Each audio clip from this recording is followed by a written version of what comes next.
Issue number 10 of the Mighty Morphin comic by Boom Studios begins over 10,000 years ago on planet Eltar.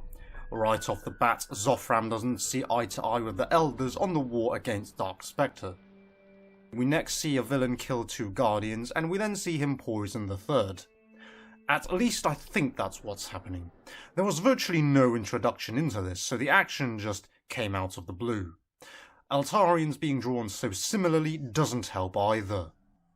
So, the 3rd Eltarian discloses information on the Zeo Crystal, which leads the killer to Bandora Palace. There, he kills all the monks easily and gets to the Zeo Crystal. As he's about to take it, Zophram enters the scene and engages in battle against the killer. So, this killer is working for Dark Spectre. He wants Zophram to stand down so he can take the Zeo Crystal, otherwise he'll kill Zordon. Zophram continues the fight, and then the killer cloaks himself to make things more difficult for the Guardians. Zophram tells Zordon to cycle through their different vision modes, but that's of virtually no help as the killer is still able to land some hits on Zophram. Zophram does fall, and as Zordon goes into attack, the killer lands a heavy blow on Zordon, to Zophram's horror. That basically triggers a sort of killer instinct in Zophram, as he looks like he's gone mad. He then lashes out at the killer and does succeed in bringing him down. Apparently Zophram is known as the murderer amongst the meek. So perhaps there was a bit of darkness in Zophram's past, which explains why we just saw him look and act absolutely mental. The killer is locked up in a cell, and it is here Zartus shows up inquiring about Zordon.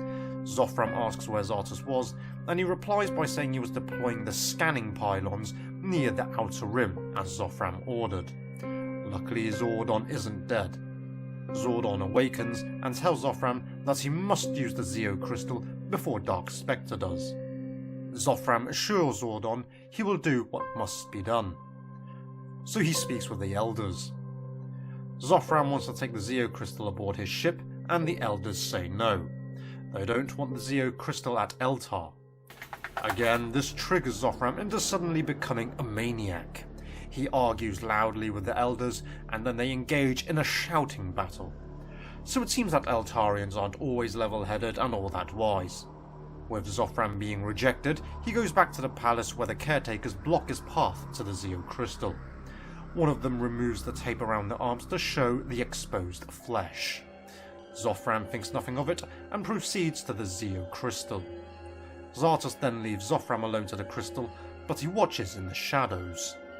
Zophram reaches out to the Zeo Crystal, and as one finger touches it, we see a very horrific scene as the skin is ripped from Zophram's body and blood splatters everywhere. The dinosaur-like creatures on the moon get wiped out by a blast of energy. The caretakers and abbots also get killed by the energy blast. In fact, all life is wiped out on the moon. So is that our moon? And it used to be full of life. Zartus re-enters, asking the guards what happened. He sees Zophram reaching out, now with a red hand. Don't know why he's asking for Zordon to help him though. I'm fairly certain it's Zartus there. Anyway, Zartus tells Zophram the Zeo Crystal was cursed. Someone's trying to kill Zophram. As Zartus helps Zophram to his feet, the guards see them and Zartus kills both the guards. They leave the moon immediately because the Elders have eyes everywhere, Zartus claims. We end this issue as we see Zophram connected to blue tubes with his red flesh exposed. This looks like the birth of Lord Zed. Here's what I think. I must say there were times I didn't follow what was happening. I think it was an artwork issue, and I've experienced this in the past where the artwork was so confusing I didn't know what was happening or who the characters were. What was exciting about this issue was we got to see some of Zartus' plan unfold. Zophram touched the Zeo Crystal, and he looks like he's on the path to becoming Lord Zed. I've always said that Boom Studios is great at expanding on existing Power Rangers lore and creating new backstories to explain things that weren't revealed or explored fully in the original TV series. And yet this is also a problem on this occasion. We know that way back in Shattered Grid, reality wasn't put back together quite right.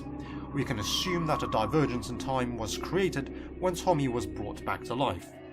So that's when the timeline changed.